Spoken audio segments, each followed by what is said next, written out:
something like that. Are we ready? 11 o'clock. Are we ready? Yeah. Yes, sir.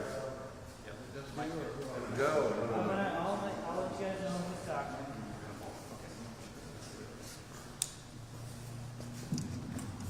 Hey. Dustin?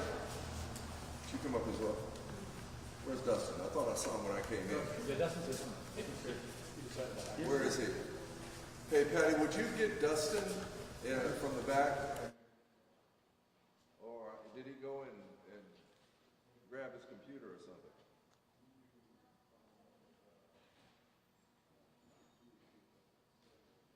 There he is.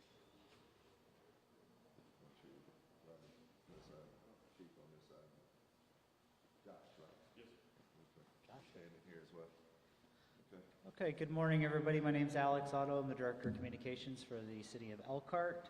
We're going to hear some comments from Mayor Rod, and then we're going to hear from Josh Shook, who is with the Emergency Management of Elkhart County. And then we've got also up here today Chief Rodney Dale of the Fire Department. We've also got Chief Dan Milanese of the Elkhart Police Department, and we've got Dustin McLean from the 911 Emergency Telecommunications Center. So, ready? Right. All right, great. Good morning. Thank you for being here. We wanted to give the community an update regarding the storm that passed through here yesterday.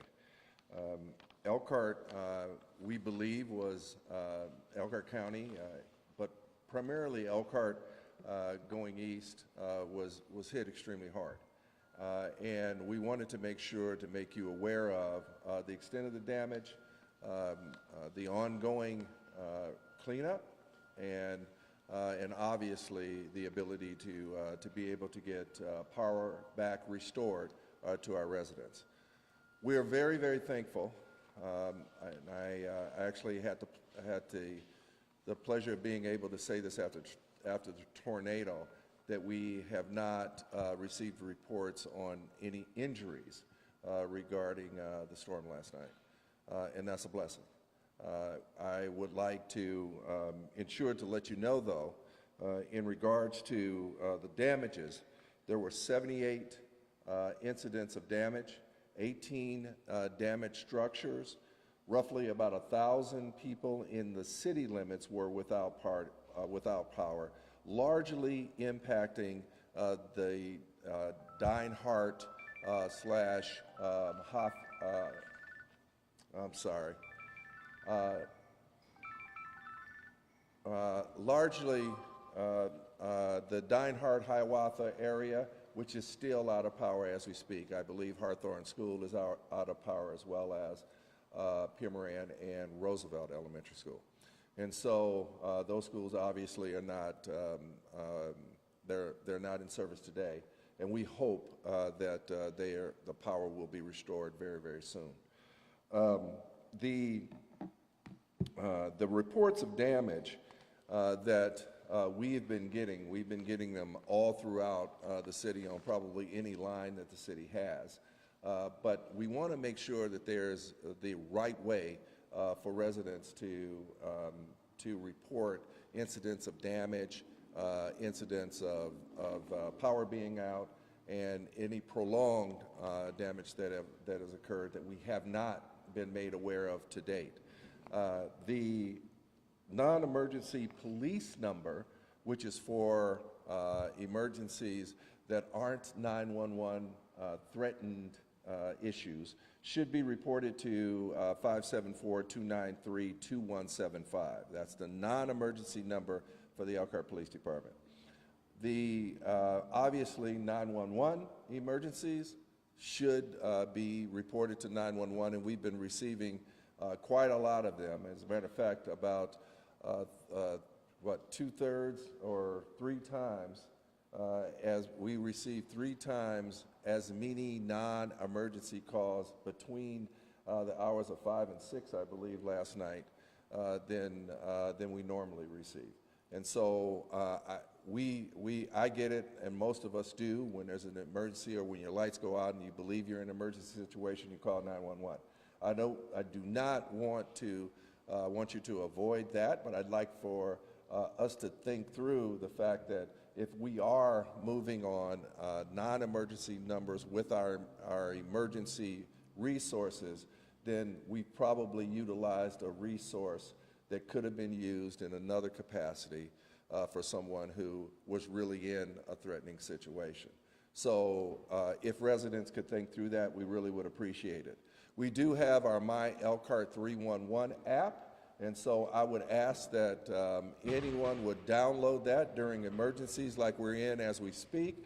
We utilize that app to know that there are issues and circumstances that we need to address, and we actually are looking at all of the entries in that app in real time. And so please ensure that you use that as well. I want to let you know that given that we haven't received injury reports, we are receiving many reports of cleanup that's necessary. And that cleanup is being done throughout the city. As a matter of fact, our Buildings and Grounds Department will be removing some restrictions for tree and branch pickup. And what that means is that if you can get your limbs and branches and trees, portions of trees that you have to the roadside, and keep them, please, in piles of 4 by 4 by 10, right, Mike? 4 by 4 by 10. We can get them out as effectively and as efficiently as possible to get your streets back to a space where we can get, you can get through, and we can get others through as well. Tree trunks of any size, up to 6 feet long, we will pick up. City cannot assist in cleaning up private properties due to the liability on private property. So, but if you can get your debris to the side of the street, we'll pick it up for you. We are working to coordinate other activities with other community groups, whether they're neighborhood association or churches, in areas to help residents who may not be able to help themselves. And so with that said, if that's called in, we'll work in that area in order to try to assist. So please, at this time, neighbors have to be neighbors. We did a wonderful job of neighbors being neighbors during that tornado. And there were so many people that just came to the assistance of others. And we would like for that to continue to exist through any inclement weather. And so I wanted to make sure to let you know that the people that's standing behind me are the folk that are with our emergency services, and they have been just doing a yeoman's job from the time that we received the initial calls of issues or the straight line winds that came through. And I'll let Josh Shook from our county emergency, Josh Shook, that's a pretty interesting name given that we're in the midst of an event. Josh, I'd like for him to walk through the emergency response from the county. Josh? Good morning, everybody. Josh Shook, Deputy Director of Operations with Elkhart County Emergency Management. We do have assessment teams out working in the county today, checking on those folks that may have been impacted and looking for damage and things like that that maybe we're not aware of, as well as some of the other things that were reported both through the news media and social media and things like that, so we can correlate and collect all of that information and make sure it's reported at the state level so we can get assistance if we do reach that level or become available to us. I will urge everybody through the city, obviously you can use the My 311 app that Elkhart City has, as well as dial 311 to report damages. Indiana 211 has also been activated for Elkhart County residents and anybody in Elkhart County to report damages to your homes or anything like that as well. That's all I Hello, yes, my name is Rodney Dale, Elkhart City Fire Chief. From our perspective, our goal was to make sure that any property that was damaged, no one was trapped inside, or maybe with the power being out, some people require oxygen, they need electricity for that, or different power sources. We want to find those people, get them the help that they need, and we were able to do that. We called in overtime, so we had an extra engine company in service. We were also able to get our Kubota staff, those are just smaller vehicles, almost like golf carts. They were able to get in between the small areas and just get up to houses, knock on doors and make sure people are okay. And they did an excellent job with that. So I want to just say congratulations to our team and keep up the good work, because they really made it a lot easier on everyone. So the citizens appreciated it. We located one guy that was out of power with his medical needs, and we got him helped out, so that worked out great for him. Hello, Dan Milanese, Chief, Elkhart Police Department.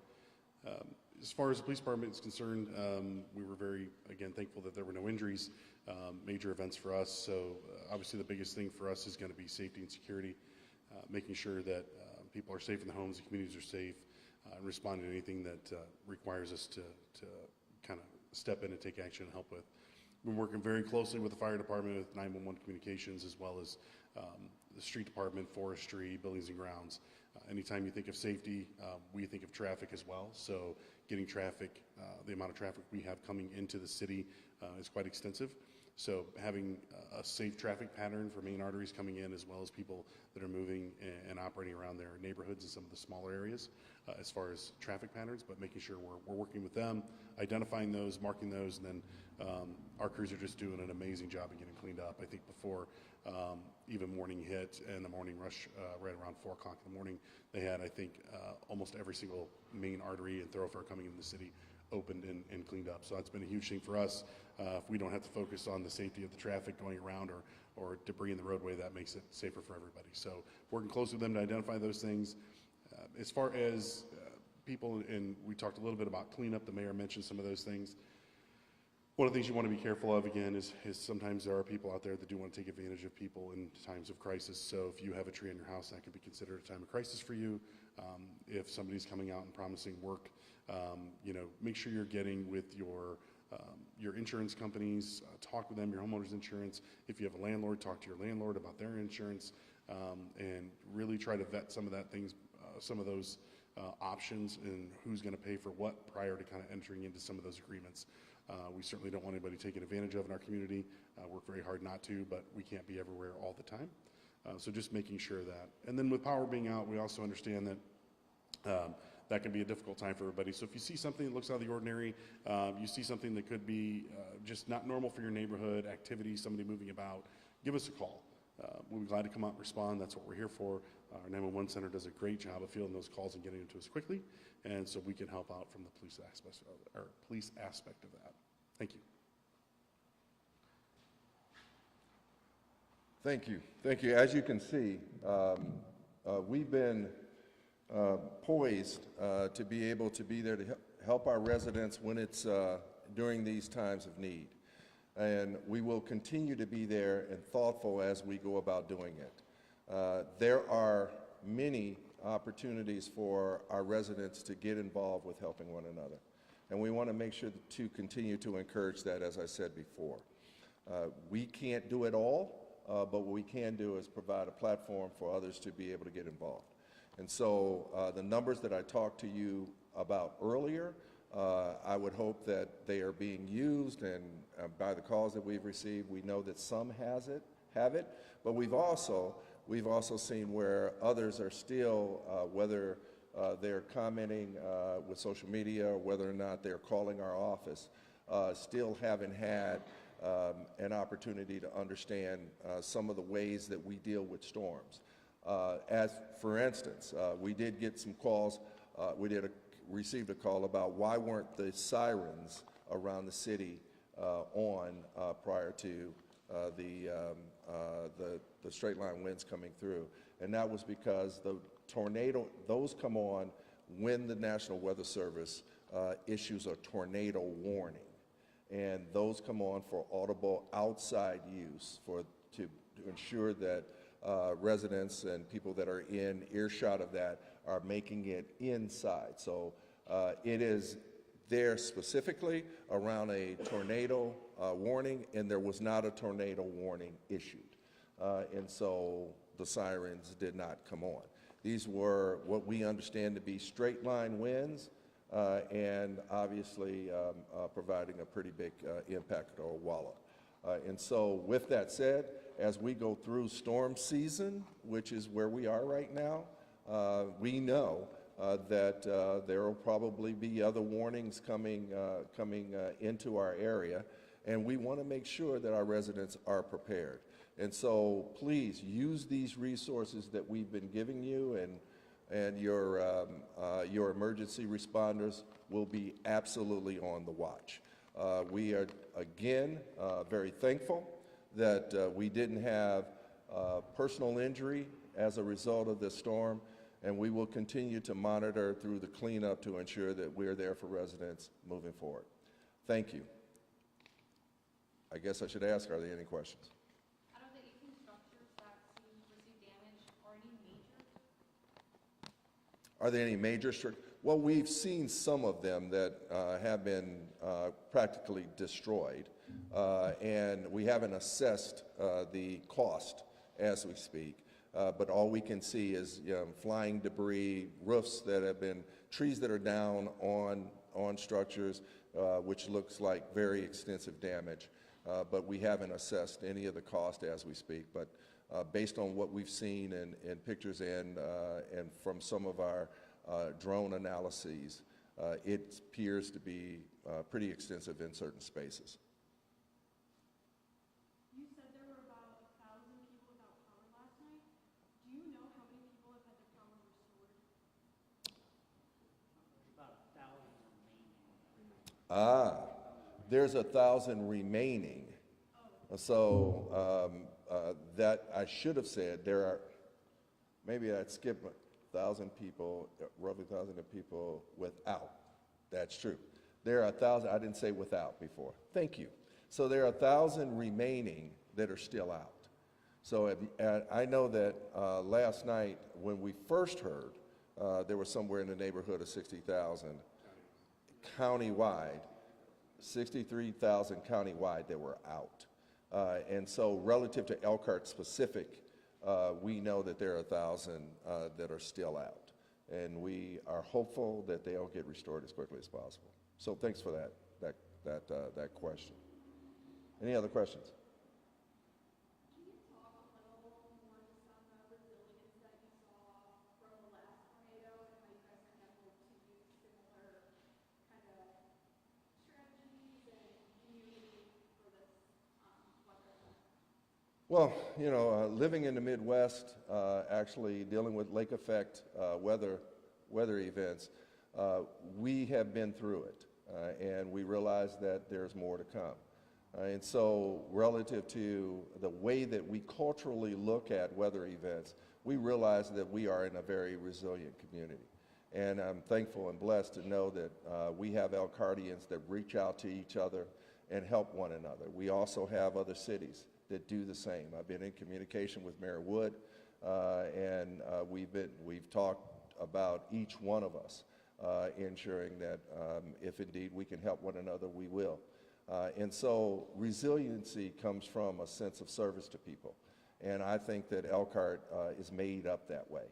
And we saw it in relationship to groups, whether they were neighborhood associations or churches or even small groups that just banded together and came and helped different blocks be able to help some of the seniors that were in those spaces, some of the disabled that were in homes that needed that help. And we would hope that we can continue, that would continue through this storm and through any of the others that could come into Elkhart. So that is a part of our culture, part of our nature, and we will hopefully continue to have it.